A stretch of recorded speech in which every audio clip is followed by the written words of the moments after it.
Kita berjumpa kembali di program Inspirasi Bareng Sahabat bersama sahabat saya Lisa Kamelia. Wah, Lisa Kamelia Suryanata, betul ya nama panjangnya ya? Yes, ya. Mm-mm. Oke, yes. Oke, beliau sudah ketiga kali nih teman-teman di Jangan GLF bilang beliau kita. kali. Ya, dulu kita sudah mengikuti bagaimana perjalanan eh, ekonomi Indonesia yang tadinya technical resesi, lalu sekarang Indonesia Mm-mm. jadi resesi. Nah, saat ini masuk di 2021, fenomena apa yang akan terjadi. Nah, malam ini 1 jam ke depan kita akan bicara mengangkat tema yang mungkin cukup menarik ya bagi investor atau mungkin para pelaku bisnis. Temanya adalah Smart Trader vs Tukang Pom-Pom. Wah, Hmm. mungkin teman-teman ada yang sudah familiar dengan bahasa ini. Oke, sebelum kita mulai, mungkin dari teman-teman yang nanti akan tanya jawab, atau mungkin yang belum kenal dengan Lisa, mungkin secara singkat boleh nih Lisa, untuk memperkenalkan diri dulu. Silakan. Oke. Halo, selamat malam teman-teman semua. Perkenalkan, saya Lisa Kamelia Suryanata. Saya Senior Technical Analyst dari PT Henan Putirai Sekuritas. Ya. Jadi saya di stock market udah lumayan 2004, 2005 gitu. Dan ya kalau di bidang pekerjaan saya itu sebenarnya spesialisasi saya ke analis. Jadi saya baca chart gitu. Saya memprediksi gerakan harga saham dengan menggunakan grafik gitu. Tapi aku juga punya S1 di accounting. Jadi membaca laporan keuangan pun suatu persyaratan umum juga lah buat kita para analis gitu. Ya, itu mungkin. Nah, Oke, luar biasa. Wah, seorang analis berarti emang udah jago menganalisa nih, jagoannya analisa. Oke, enggak, enggak juga, oke Bro. teman-teman. Nanti kalau ada yang ingin bertanya, monggo ya, silakan. Nanti bisa isi komen di kolom komen. Nanti mungkin dari Ibu Lisa akan bisa membantu jawab. Ya, oke, sip. Oke, oke, oke. Oke, Mm-mm. kita bicara santai aja ya, Lis ya. 1 jam Iya, ke depan ini. ini Oke. pertemuan kita ketiga ya. Betul, betul, betul, Mm-mm, betul. mm-mm. Yang Nah, pertama kan kita flashback dulu nih ya buat iya, perkenalan teman-teman yang baru kenal sama kita gitu. Ini pertemuan kita kali ketiga. Yang pertama ngomongin Indonesia di ambang resesi gitu. Terus betul. kedua setelah angka GDP kuartal berapa gitu keluar, and then ternyata benar gitu ya. Kita Ya, 2 kali kuartal itu GDP-nya negatif gitu. Berarti kita memasuki technical recession, ya kan? Nah, eh, ternyata kita juga nggak nyangka ya, Bro ya. Tahun iya, 2020 itu di saat indeks itu jatuh ke bawah 4.000, terus kita bisa menutup tahun indeks sampai 6.000 lagi. ya, Ya kan? Heeh. Cukup hebat loh itu. Dan banyak saham-saham yang bisa beberapa kali lipat gitu gainnya. Contohnya Antam. hmm, Contohnya Antam. Coba aja kalau kita tahu ya tempo hari beli Antam di harga 400 atau 500 gitu sekitar bulan Maret saat indeksnya jeblok ke bawah 4.000. And then kamu ya. tahu berapa harga Antam sekarang? Berapa itu? Is? Kemarin tertingginya sempat hampir 3.500. Ya, Wow, hari ini dia beberapa hari yang lalu kemarin sempat ke 2.700 gitu. Hari ini udah naik lagi ke 2.900-an. Udah mau tiga deket-deket ribu. 3.000 lagi. Iya. Can you Oke, imagine oke. six fold gitu loh. Six-fold Ya. uangmu berlipat 6 dalam waktu kurang dari setahun. Jadi sebenarnya Wah, tahun 2020 tuh tahun susah apa tahun bisa banyak ngeruk cuan ya? hmm, hmm. Wah, ini kalau seorang Ibu Lisa menjawab sebagai analisa, apa nih jawabannya nih? Ya, pertama kita kalau misalnya jadi trader nih ya, kita Hmm, eh, newbie mungkin di pasar saham. kita perlu tahu nih bisnis apa yang bakal ramai gitu di tahun 2021 atau di masa depan. Karena kita kalau beli saham itu kita membeli proyeksi, ya kan? Perkiraan depan gitu. Ini bisnis bakal laku apa enggak di masa depan gitu.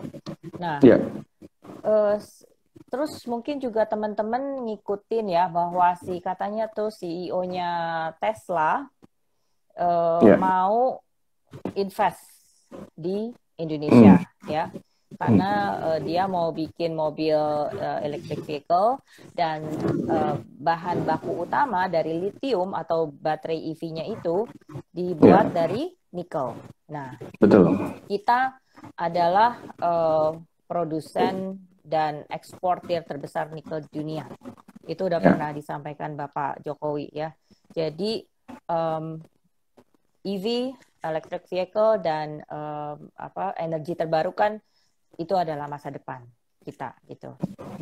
Moreover, waktu setelah si Joe Biden itu terpilih, dia juga orientasinya ke energi terbarukan tersebut, Mike. Jadi dia senang tuh yang namanya green energy, yang pakai tenaga matahari, air, angin gitu, dan termasuk salah satunya ya ini electric vehicle ini gitu, pakai tenaga listrik gitu. Jadi kedepannya energi fosil seperti crude oil itu atau batu bara yang bikin polusi gitu ya, itu pelan-pelan akan ditinggalkan gitu. Betul. Oke. Sekilas bicara mengenai apa ya fenomenal yang terjadi nih akhir-akhir ini, Liz. Ini kan banyak orang yang memberikan info saham atau signal saham yang katanya mereka beli itu lewat Telegram, lewat Instagram, lewat Facebook atau media sosial lainnya ya yang bersifat pom-pom tanpa fundamental dan analisis, yang pasti yang analisis yang jelas. Tujuannya dia sepertinya adalah menggiring opini publik untuk tanpa berpikir matang-matang. Dia membeli saham dengan yang sudah dimiliki oleh pomers tersebut. Nah, jadi banyak orang tuh serasa dirugikan. Mungkin dirugikan sampai ratusan juta, bahkan miliaran rupiah berpindah tangan kepada influencer tersebut.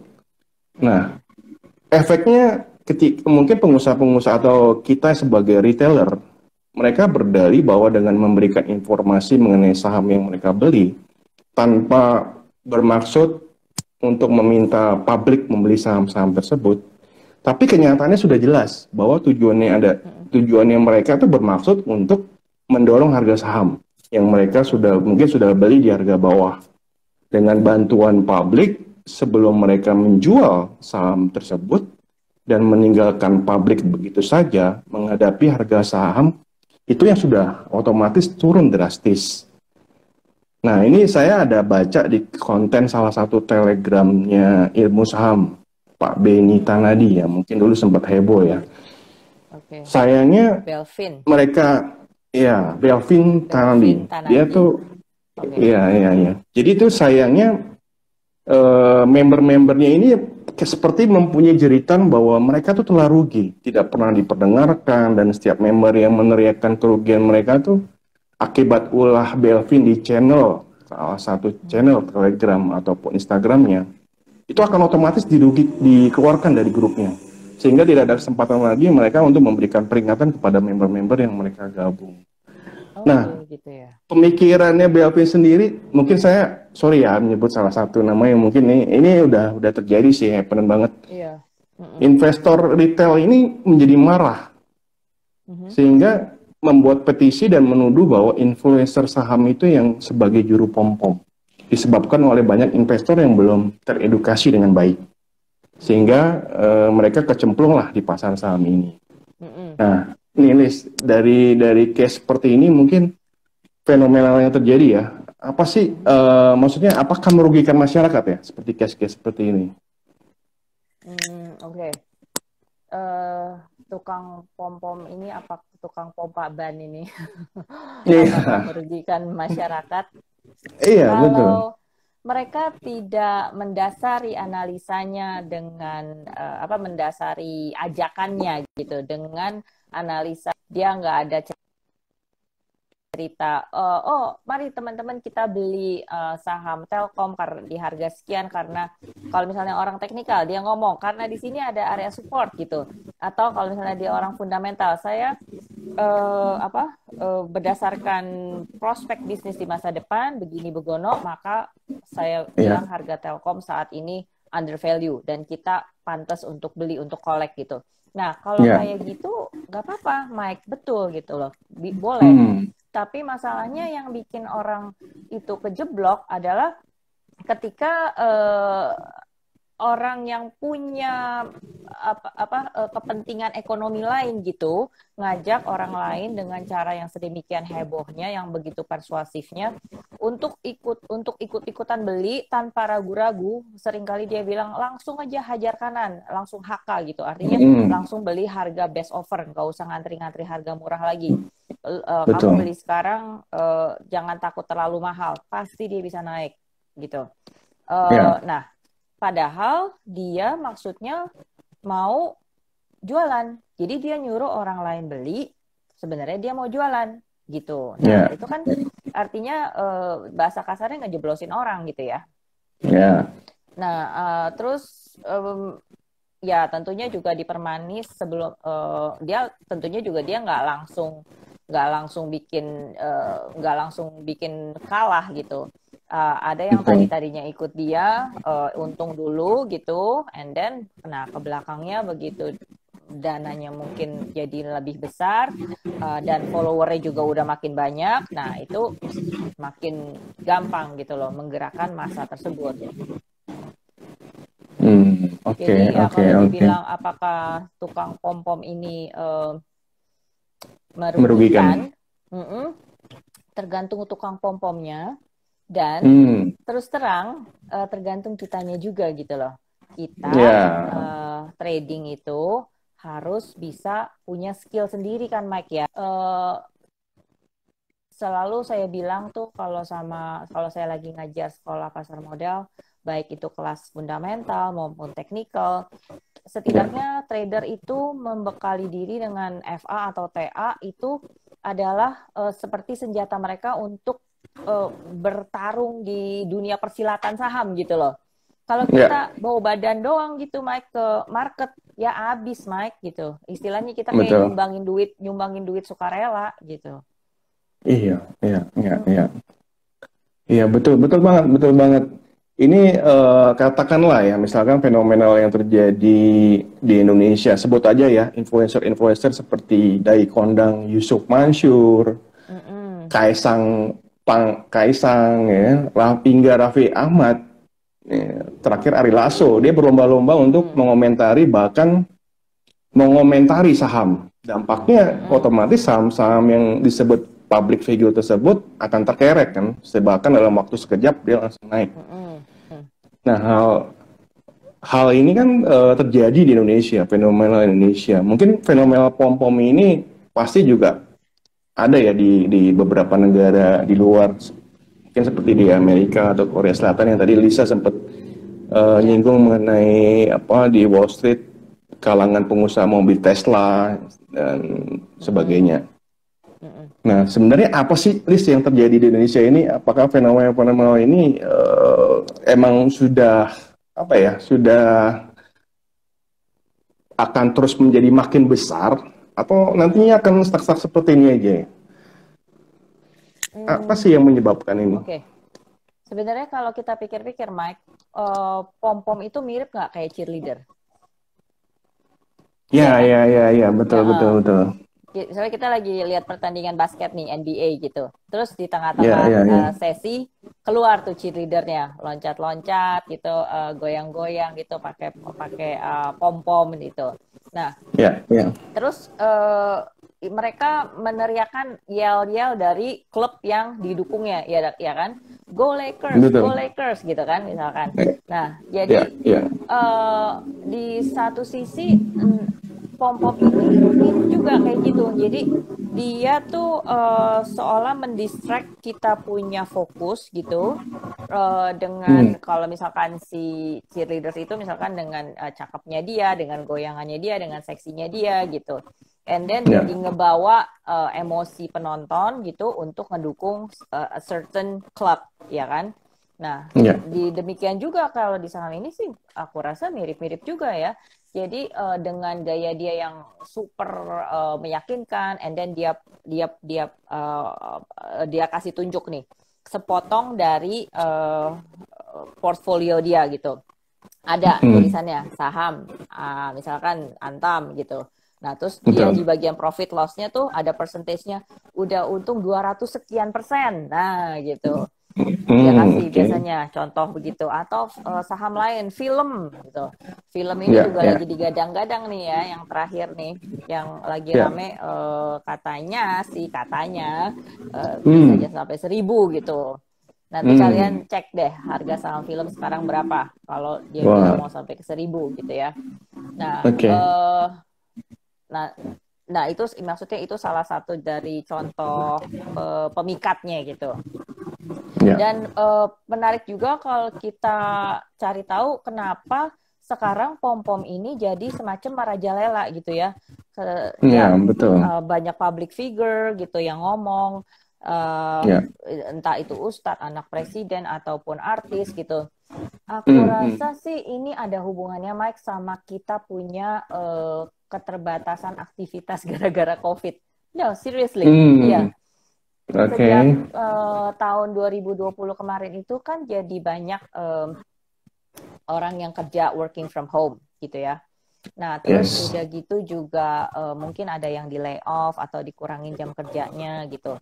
Nah, sementara kita sempat mencapai level terendah di bulan Maret yang saya ulas tadi tuh di bawah 4.000 gitu.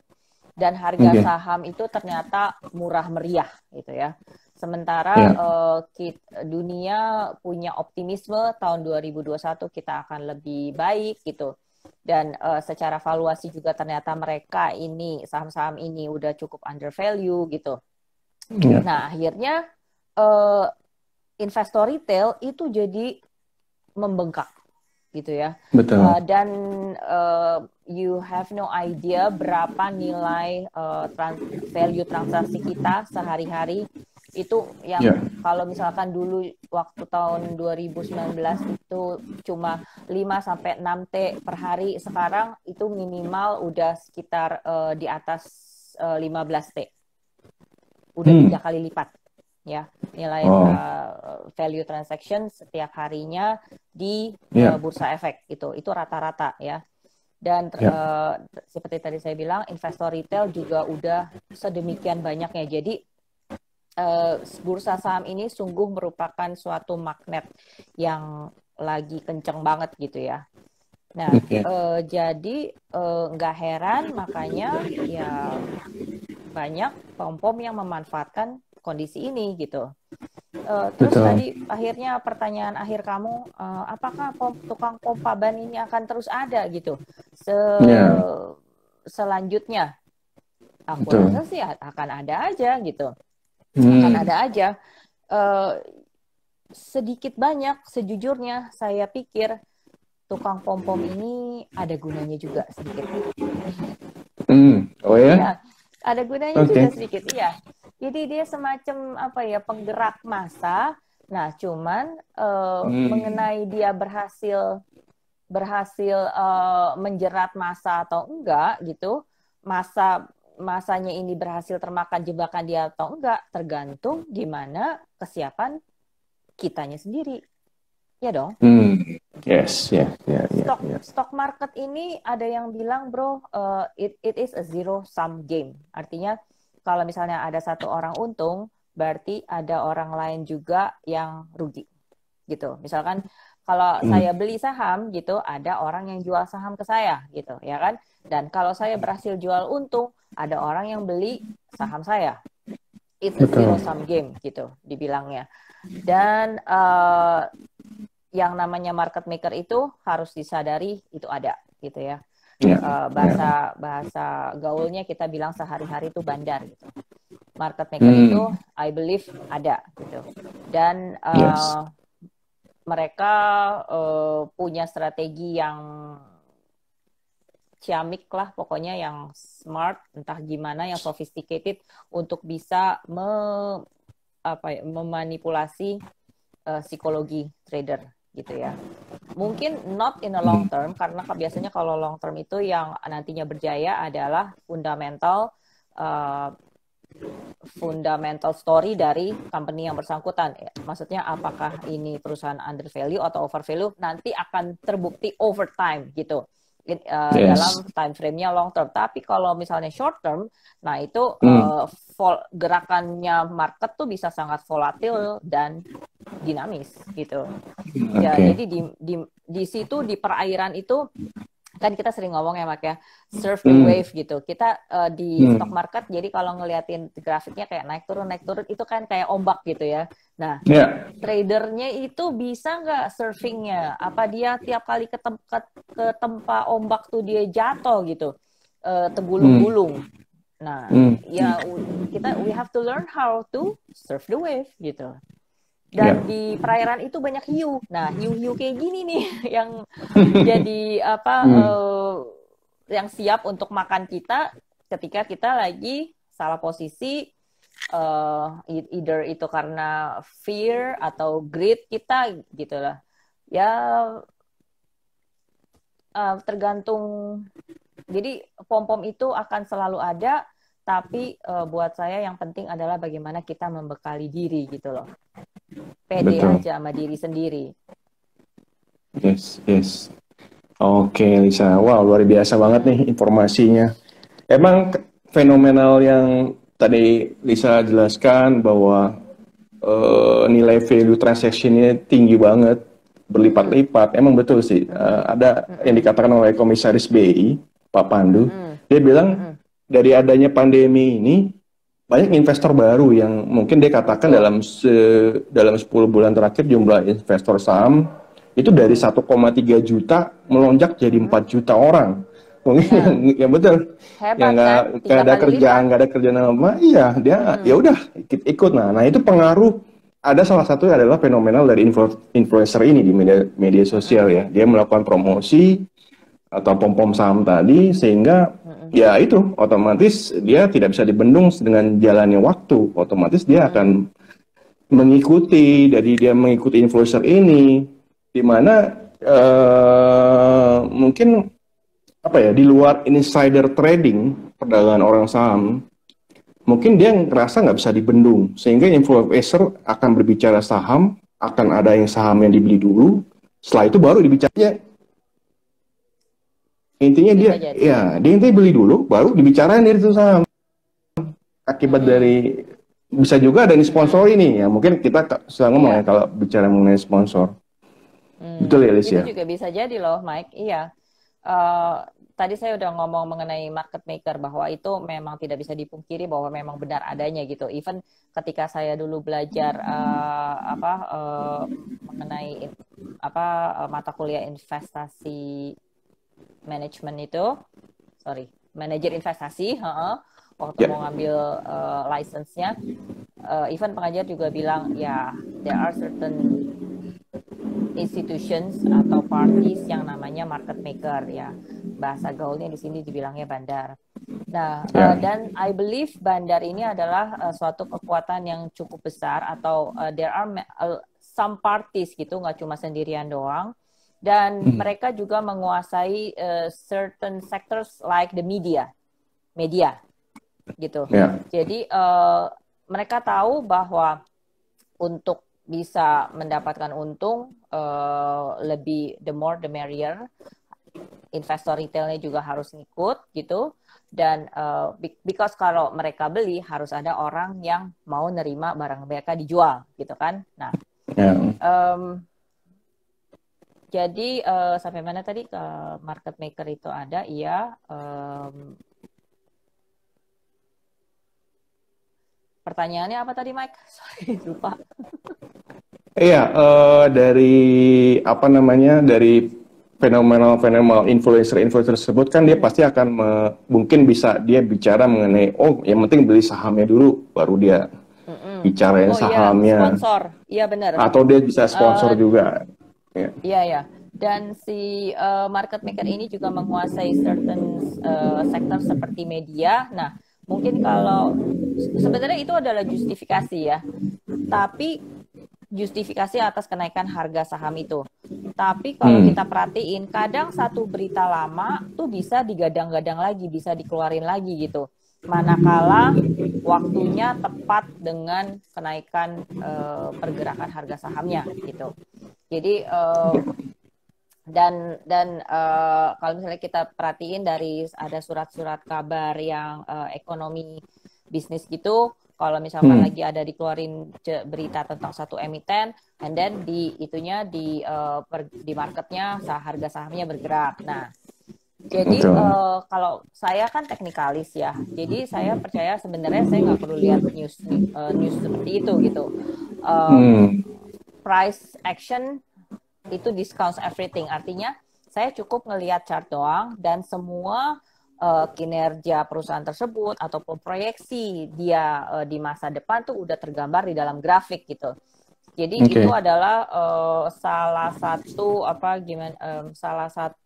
metode saya untuk fokus gitu, memperhatikan kemana sih tren sebenarnya harga saham ini gitu. Nah itu satu approach yang mungkin teman-teman kalau yang tertarik lebih mendalam di pasar modal gitu untuk mempelajari teknik tersebut. Nah yang kedua,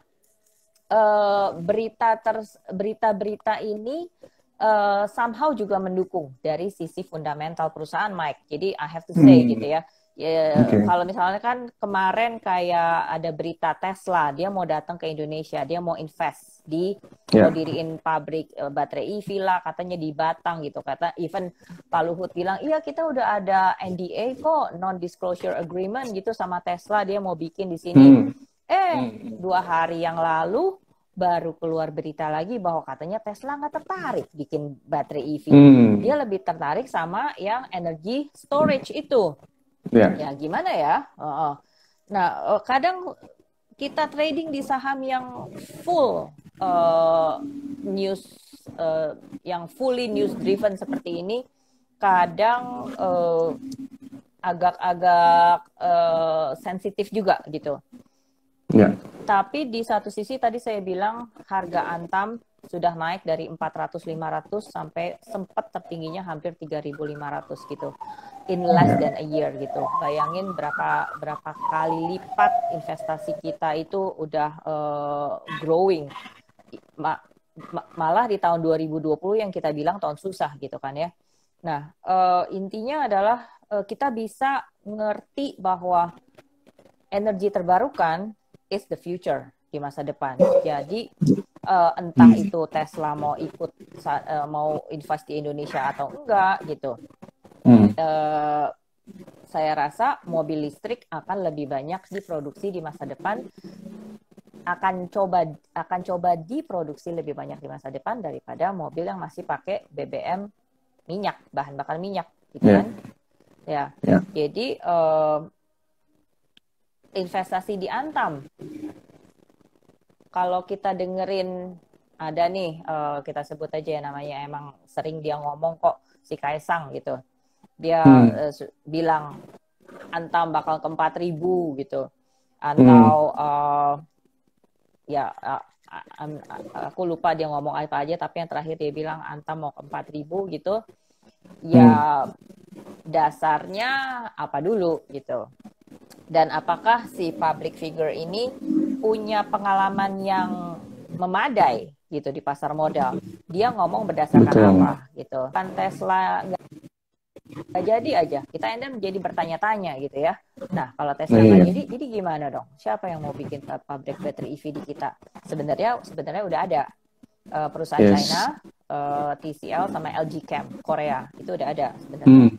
Cuman kan kalau Tesla yang masuk kayaknya kesannya lebih wow gitu kan ya. Sebenarnya udah ada sih yang manufacture itu. Oke. Jadi yang perlu kita tahu dari tukang pompa ban ini adalah mereka tuh mendasarkannya pakai apa gitu. Kalau berita kita keluarin di surat kabar ternama kan mereka ada reasonnya gitu ya.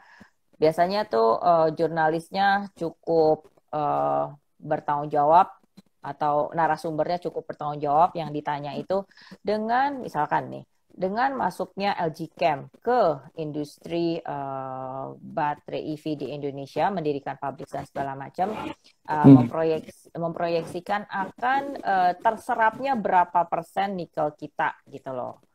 Nah itu jadi ada alasan yang benar-benar valid gitu untuk menaikkan emiten yang dibilang.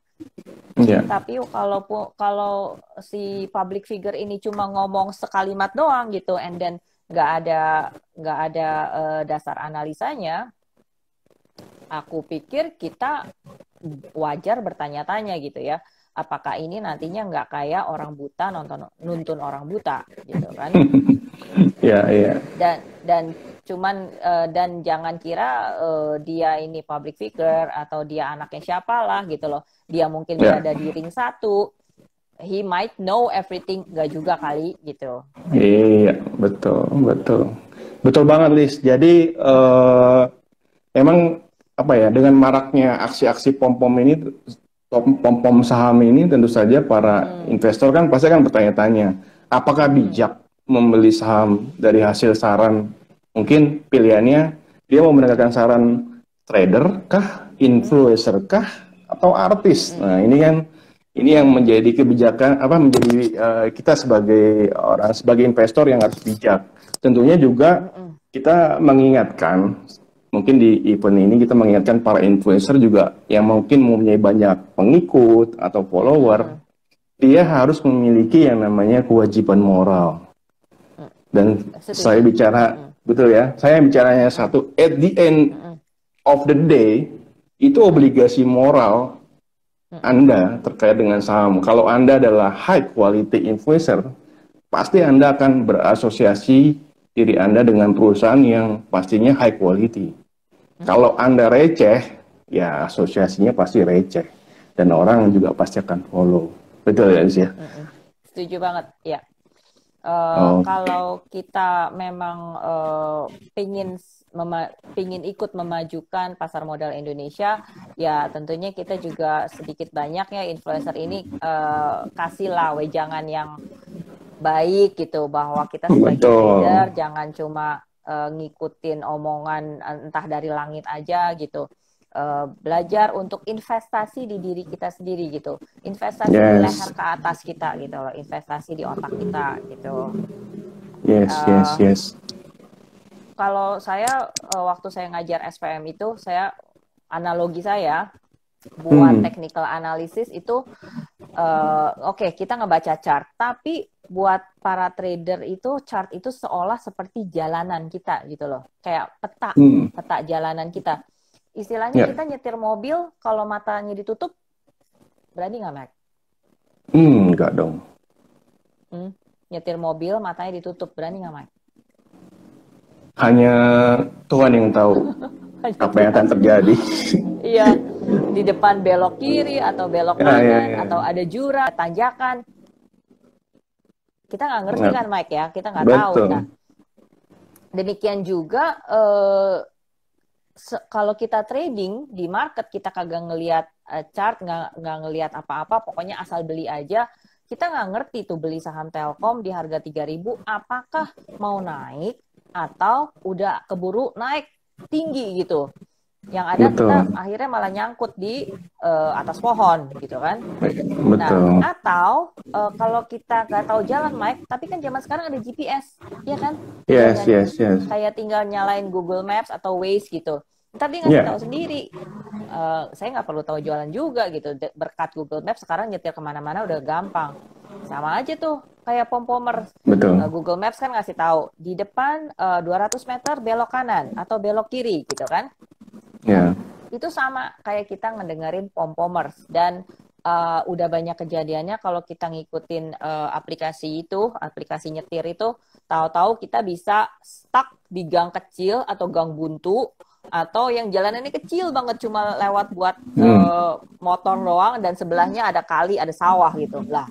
Kok gue bisa nyampe ke tempat kayak gini gitu kan? Nah, sama juga pom-pomers juga, ya I'm not saying anything, but mereka bisa menjebakmu, dan memang sudah banyak orang yang termakan jebakan gitu ya.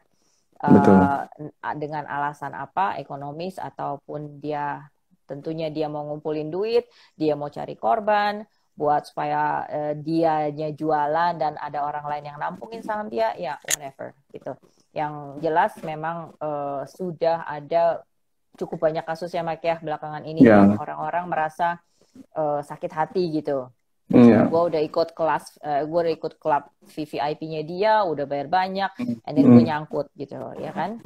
So we're not pointing fingers to anybody actually. Ya, again, investasilah pada diri kita sendiri gitu, Mike. Oke. Wow. Oke nih, Bu Lisa, ada yang tanya nih dari wah ini udah rame yang join ya. Saya nggak sebutkan satu-satu. Wah, thank you banget teman-teman. Ini ada salah satu rekan kita, Pak Nasef Nugraha, mungkin Bu Lisa kenal ya. Izin bertanya, dalam menganalisis chart, biasanya Ibu melihat tentang chart itu suatu emiten itu dalam berapa periode? Lalu agar bisa menentukan emiten ke depan itu seperti apa? Nah, ini pertanyaan dari Pak Nasef. Emiten, periodenya, maksudnya mungkin time frame-nya gitu ya, yang saya pakai. Saya selalu bilang time frame minimal yang Bapak Ibu pasang di depan monitor, laptop atau PC itu minimal 3 bulan, minimal banget 3 bulan. Ya. Dan itu berarti time frame yang Bapak Ibu pakai itu benar-benar short banget gitu. Kalau lebih kecil lagi dari 3 bulan itu seolah-olah kita kayak ngelihat gajah, tapi cuma buntutnya doang, Mike. Kamu ngeliat gajah, gambar gajah nih, tapi cuma buntutnya doang gitu. Jadi cuma kelihatan karena time frame yang digunakan itu terlalu kecil gitu. So we cannot see the big picture. Nah, kalau misalkan dalam waktu 3 bulan itu kita nggak bisa nemuin jawaban, ya diperbesar lagi jadi 6 bulan gitu, atau setahun. Nah, waktu kemarin harga sempat jatuh dalam itu, saya sampai harus nyari supportnya di weekly chart atau monthly chart gitu. Jadi aku perbesar lagi. Ini kenapa si Telkom bisa jatuh ke harga 2.500 gitu. Sempat loh Telkom jatuh ke 2.500. Harga udah murah banget nih. Tapi kalau misalkan di daily chart saya nggak bisa nemuin supportnya. Nah, saya masuk ke weekly atau monthly chart. Ternyata iya ada gitu. Dan menurut indikator bilang ini udah oversold banget. So, belilah kita Telkom di harga 2.500 gitu. Dan bisa naik ke 3.000 itu waktu itu piece of cake gitu ya. Lumayan kan? 20% gain. Terus selainnya time frame dia tanya apa berikutnya? Oke, dia ada pertanyaan lagi, dengan adanya peluncuran SWF, bagaimana menurut Ibu dalam prospek emiten infrastruktur ke depannya? Bukan, maksudnya yang tadi pertanyaannya bukannya 2 ya? Dia ada tanya lagi. Agar bisa menentukan emiten ke depan seperti apa? Menentukan emiten ke depan maksudnya yang bakal naik apa gitu? Ya. Sampai sekarang saya juga masih mencari-cari Pak, mesin apa yang bisa memberitahu saya saham apa yang bisa naik tiap hari. Jadi ini kalau metode saya sih manual masih gitu. Manual ya. Saham di market ada 700 lebih ya. Obviously kita nggak bisa trading semuanya. Jadi my stock universe tuh paling cuma sekitar Kompas 100 aja. Nah, berarti ada 100 jenis binatang, ya kan? Jadi aku mainnya sekitar situ aja gitu loh. Kan mereka dari berbagai macam sektor, dan semua dan sektor-sektor itu kan nggak langsung gerak bersamaan. Ada yang namanya rotasi sektor gitu. Biasanya Ya, kalau ya. misalkan at the early phase of bull period itu biasanya diawali dengan sektor finance. Nah, udah gitu disusul oleh properti gitu. Dah terus kalau Hmm. misalkan lagi bearish yang paling bisa bertahan ya paling consumer gitu. Nah, itu ada Hmm. namanya rotasi sektor. Tapi stock universe-nya paling ya di sekitar Kompas 100 aja gitu. Dan cara saya masih manual, tiap hari saya harus lihat chart mereka gitu ke 100-100-nya itu. Jadi Oke. ya memang karena itu kerjaan saya juga kan, jadi tiap hari harus sediain key calls buat nasabah-nasabahnya Henan Putirai gitu. Ya everyday itu kerjaan saya untuk muter-muter di sekitar 100 saham tersebut gitu. Oke, Itu oke. aja sih.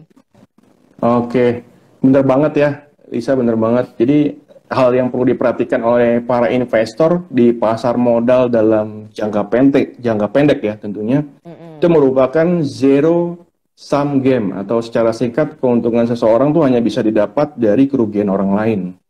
Sehingga apabila tidak ada orang yang merugi di suatu saham, maka tidak ada orang yang bisa mendapatkan keuntungan di saham tersebut dalam jangka pendek. Betul ya, Nis ya? Ya Karena ada nature-nya, buku. Mm-mm. karena nature bursa saham dalam jangka pendek kan yang pasti adalah persaingan, di mana salah satu Iya, pelaku pasarnya diambil untung melawan pada pelaku pasar lain yang betul. jadi at least dia akan Dapat beli. bermusuhan. Mm-mm. Mm-mm. Betul. Saya take profit nih, misalkan saya udah untung 10%. Saya jual Hmm, ke party yang tentunya dia baru beli, ya kan? ya, Atau dia nambah betul. posisi. Tapi Ya, bisa juga harga sahamnya masih naik, gitu. ya, Ternyata yang membeli ini benar, gitu. betul, betul. And then saya karena saya greedy, saya masuk lagi, saya beli lagi di harga yang lebih mahal. But Ya, that party akhirnya ngejualnya ke saya gitu. Saya ngebeli ya, barang ya. yang partinya tadi itu. Well, ya Ya, it's something like that. Nggak cuma kita aja yang jadi manakala kita buy atau sell pasti ada pihak lain yang juga sell atau buy. Ya, betul, betul. it's a zero Jadi, sum game. betul. Jadi kita harus pinter-pinter siapa nih yang oknumnya sesungguhnya ini siapa yang menyebabkan harga murah sehingga dia mungkin dia tidak dapat akan merealisasikan keuntungan dengan cara menjual saham kepada calon korban, yakni para pengikut trader dan influencer tersebut. Ini kan skenario-nya sudah terbuka. Ya, dari saham-saham ini kapitalisasinya dari pasar kecil, akumulasinya mudah, murah, terus harga saham akan mudah digoreng naik dengan melakukan mungkin yang ada istilahnya cornering ya, ya, Hmm, digoreng terus sehingga dia hmm, hmm. akan lebih mudah menguasai mayoritas saham yang beredar dengan menggerek harga naik dengan mudah. Benar itu sih ya, prakteknya seperti itu ya. Ya, ada sih yang namanya saham digoreng itu ada, iya. Jadi namanya saham digoreng itu apa sih? Jadi kadang gini Mike, ada yang Hmm, saham yang sehari-hari dia illiquid atau dia inaktif gitu ya.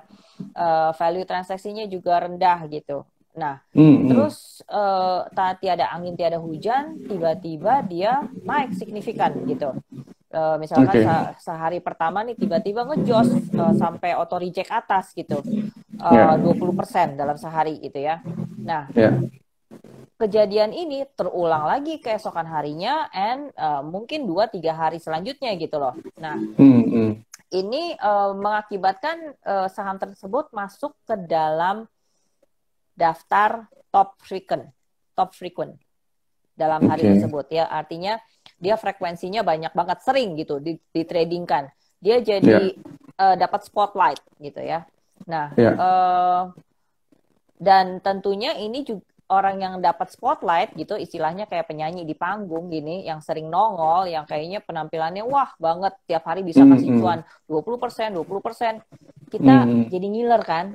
Ya, Nah, pengen ikutan nih. Wah, ini hmm. bagus banget gitu ya. Ini saham ini lagi rising star gitu.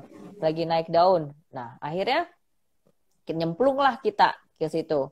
Padahal kita nggak tahu menau kenapa alasannya harga sahamnya bisa naik signifikan seperti itu. Betul.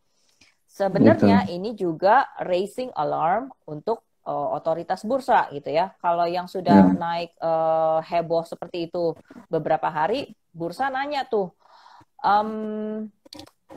dia mengeluarkan warning, namanya UMA, Unusual Market Activity ya. Jadi mulai ditanya emitennya, bro, harga saham kamu naik signifikan nih dalam beberapa hari ini gitu.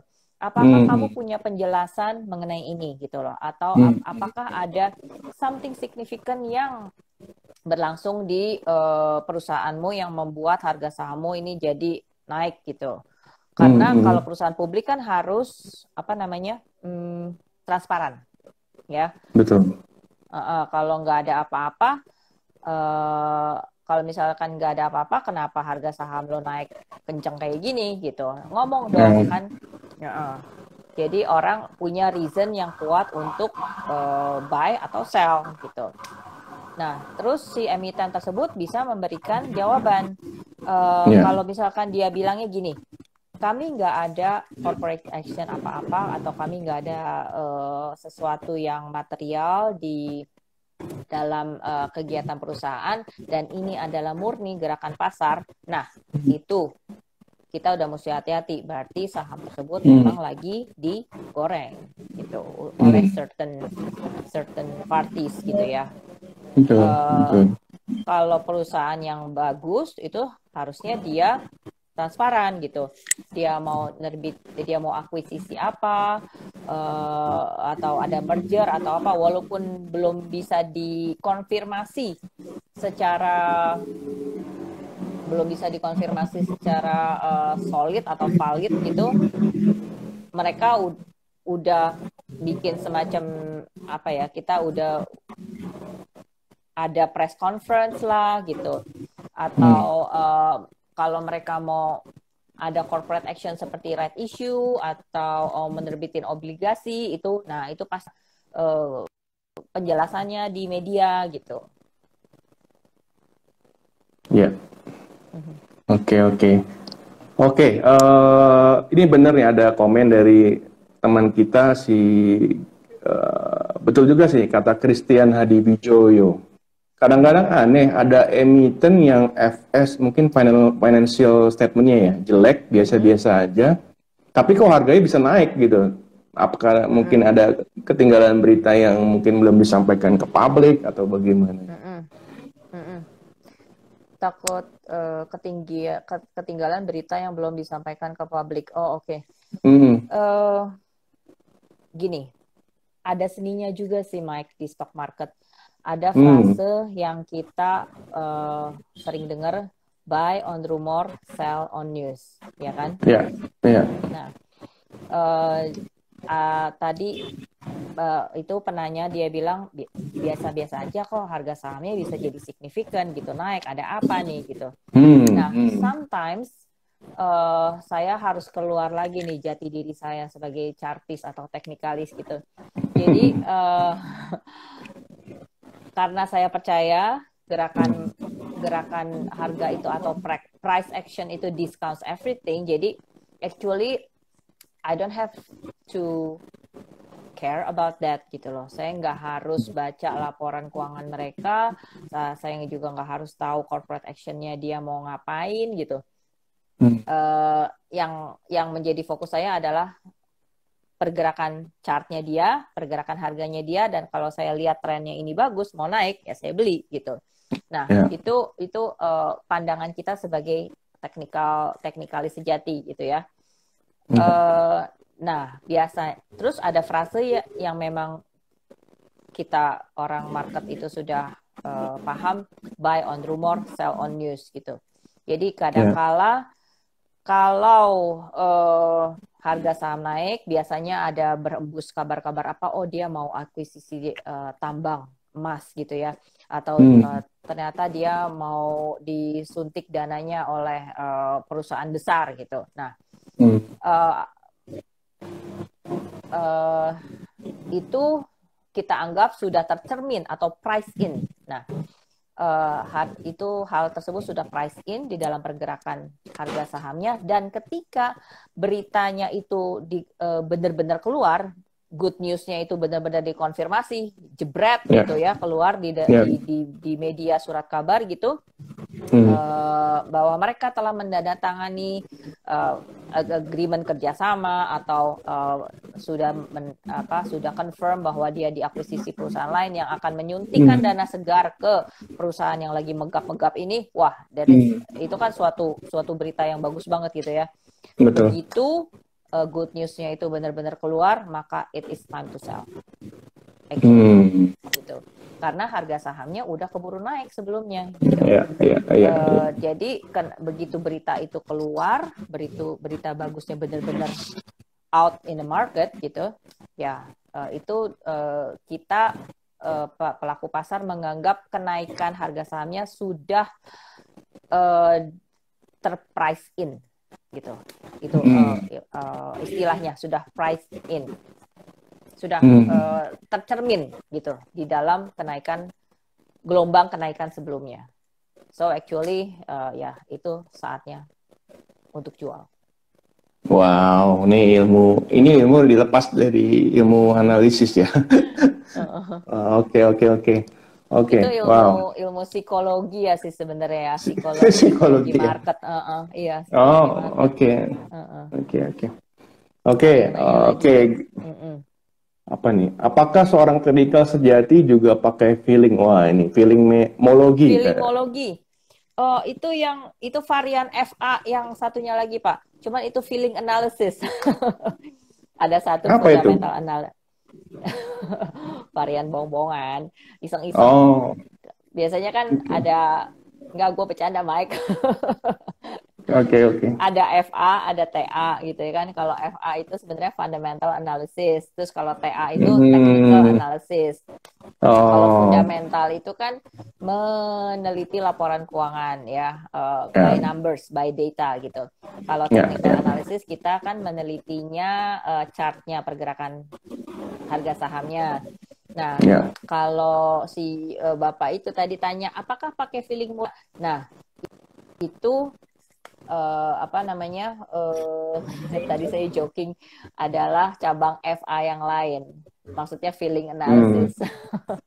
Nah, feeling yang disebut di sini apa ya Pak ya? Mungkin maksudnya ini Pak, feeling yang di sini adalah pengalaman gitu ya. Karena mungkin saya udah agak lebih lama di market daripada teman-teman gitu. Dari 2004 saya juga udah ngalamin tahun 2008 kejatuhannya pasar financial gara-gara itu subprime mortgage ya. Terus tahun 2013 juga kita sempat ada jatuh gitu. Nah, jadi mungkin feeling di sini dapatnya dari pengalaman gitu. Kalau trading, jujur saya harus mengatakan kita tidak boleh trading pakai feeling. Kita tidak boleh baperan. Jadi trader tidak boleh baperan, gitu ya. Bawa perasaan, maksudnya. Kita harus bisa fokus ke terserah approach-nya mana yang dipilih. Kalau misalkan saya lebih ke teknikalis, maka saya lebih memilih untuk fokus ngelihat chart gitu daripada saya ngeliatin running trade atau saya ngebaca bid offer. Nah, jujur aja saya nggak bisa gitu. Ada orang-orang yang katanya bisa ngebaca, oh pergerakan bid offer nih bisa dibaca, atau siapa yang beli, siapa yang jual. Nah, oh itu biasanya bandarnya ini nih. Aku nggak ngerti gitu-gituan. Jadi untuk mempersimpel hidup saya, jadi saya coba baca chart doang gitu. Dan kalau misalkan itu menurut saya harganya udah jebol support, ya saya nggak boleh merasa, aduh sayang, tunggu deh besok deh gitu. Siapa tahu dia naik lagi gitu ya. Saya harus disiplin gitu loh sebagai seorang teknikalis sejati. Dan kalau misalkan saya ngelihat dia ada di resisten dan harganya mulai mogok, udah gitu model candlestick-nya juga mungkin bearish engulfing. Nah, things like that kan kita emang pelajarin sesuai passion gitu ya. Ya saya harus take action accordingly juga gitu. Jadi mungkin yang dimaksud feeling di sini adalah ngelihat tanda-tanda alam itu Pak. dalam bentuk indicators, dalam bentuk candlestick gitu, dalam bentuk patterns, ya, atau volume analysis gitu ya, ya kayak gitu-gitu sih. Oke. Wow, baru dapat nih ilmunya nih, feelingmologi. Oke. Wah, ini ada pertanyaan lagi nih, Bro Rudi. Menurut Ibu Lisa, cara teknikal saham apa saja yang masih berpotensi naik di tahun 2021? Tahun Wah, 2021. Wah, oke. Ini mahal ya, ini. Bro ya. Betul. Ini mau Sincia nih. Menarik juga, sekalian kita ulas ya dalam kesempatan kali ini. Kalau di tahun kerbau logam itu, sektor apa sih yang bisa berjaya? Nah, ya kan? Ya. Katanya kalau melihat unsurnya itu, kerbau logam ya ini adalah saham-saham pertambangan yang bergerak di bidang ya logam gitu. Ternyata nggak jauh juga jawabannya dari Antam, timah, nikel, semacam nikel gitu, atau inco ya. Dan harus saya akui trennya tadi Antam itu memang uptrend gitu. Tapi apakah saya merekomendasikan merekomendasikan trader masuk di harga Antam saat ini yang udah mau sampai 3.000? Belum tentu juga gitu. Jadi mungkin ada baiknya kalau kita nyari posisi entry-nya Antam itu kalau misalkan dia lagi pullback gitu ya. Ini udah hari ini di sekitar harga 29.30 kalau nggak salah. Sebentar lagi dekat angka 3.000. Nah, saya mau wanti-wanti aja kalau angka bulat itu biasanya bisa jadi resisten psikologis. Jadi teman-teman tolong perhatiin yang punya Antam atau yang baru tertarik masuk Antam sekarang, itu bisa nggak lewat 3.000 gitu. Tolong diperhatiin dalam waktu dekat ya. Terus, nah kalau melihat, kita balik lagi ke sektor yang kayaknya di tahun 2021. Menurut pandangan ini nih, kerbau logam. Kalau kita ngelihat karakteristiknya, logam itu didapatnya dari dalam tanah. Nah, jadi sektor yang berpotensi mengalami keuntungan juga yang berhubungan sama tanah, yaitu properti. Di balik kalau tadi kan analisa mengenai kenapa metal mining terutamanya adalah nikel itu punya masa depan bagus karena EV is the future, ya kan? Nah, kalau sektor properti, pembahasan secara ilmiahnya itu kenapa? Karena kita berharap ekonomi 2021 akan lebih baik, ya kan? Dengan diadakannya vaksin mulai diedarin gitu ya. Itu kita berharap kita akan bisa get through this pandemic gitu segera. Jadi juga penjualan properti lama-lama bisa recover gitu. Harga properti kemarin kan emang lagi turun-turunnya gitu ya. Justru merupakan suatu kesempatan buat masyarakat untuk beli gitu. Kalau punya cash lebih. Tapi sayangnya mungkin tahun lalu sama tahun ini kita masih harus perlu irit-irit cash gitu ya untuk kepentingan yang lebih basic ya kan. Ekonomi juga nggak akan langsung berbalik seperti membalik telapak tangan berbalik bagus gitu, Mike gitu. Betul. Kita pasti akan struggling gitu lah, apalagi awal-awal ini di first half gitu. Mungkin sama banking. Nah, banking ini juga untuk kita perhatikan karena kalau misalkan bisnis kita mulai recover, pebisnis yang atau yang punya otak atau yang normal itu pastinya dia akan bayar utang dulu, ya kan? Jadi dia nggak nambah aset, mungkin nambah aset itu adalah nomor kesekian, beli rumah atau beli properti lain belakangan, tapi dia akan coba lunasi hutang dulu. So kita harapkan sih sektor banking ini akan mengalami perbaikan di sisi NPL-nya. Non-performing loan-nya itu akan pelan-pelan mulai mengecil gitu ya. Masyarakat akan lebih bisa atau pengusaha juga lebih bisa melunasi kredit mereka gitu. Ya, seperti kayaknya kalau menurut logikanya ya kayak gitu bisnis tahun 2021. Oh ya, jangan lupakan juga mungkin ada satu lagi nih yang lagi anget-angetnya. Sektor yang bisa kita perhatikan adalah sektor konstruksi ya. Konstruksi kenapa? Karena ada sentimen positif dari SWF, Sovereign Wealth Fund. Dan anggaran infrastruktur kita di tahun ini naik dari 300 something triliun menjadi 400. Jadi ya mungkin mau mengejar kemandekan tahun lalu gitu.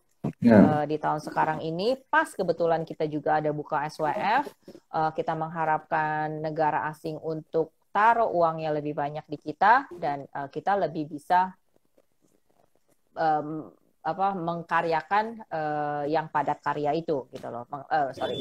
Lebih bisa menggerakkan sektor yang padat karya tersebut gitu. Oke, Lis, waktu sudah menit-menit terakhir nih, nggak berasa ya, udah 1 jam.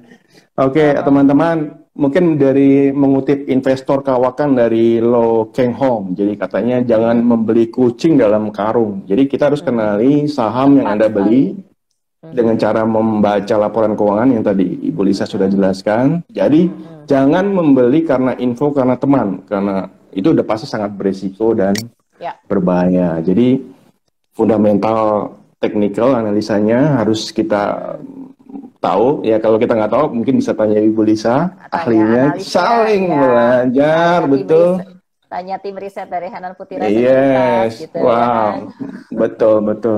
Mungkin dari Bu Lisa, nah jadi kita closing. Jadi teman-teman dari tadi pom-pom saham versi dengan smart trader.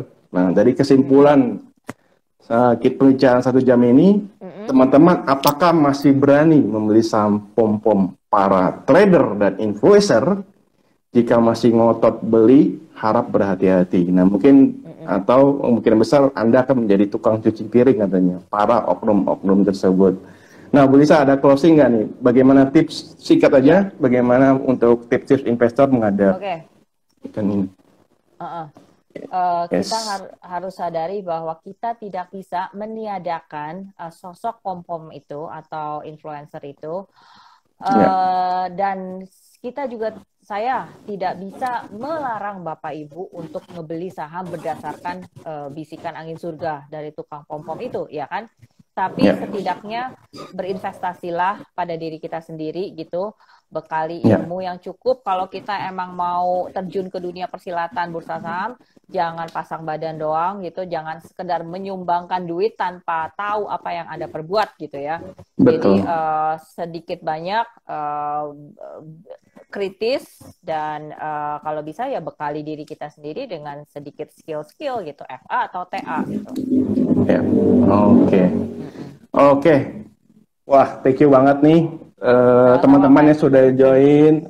Thank you Bu Lisa. Mungkin sekali lagi kita closing bahwa teman-teman sudah harus punya ini ya, artinya jangan gampang tergiur. Keuntungan harus sebanding dengan risikonya. Ya, kita jangan tergiur dengan keuntungan yang berlebih dan kita harus kenali perusahaan dan kinerjanya. Mungkin itu dari saya. Oke, thank you banget Bu Lisa.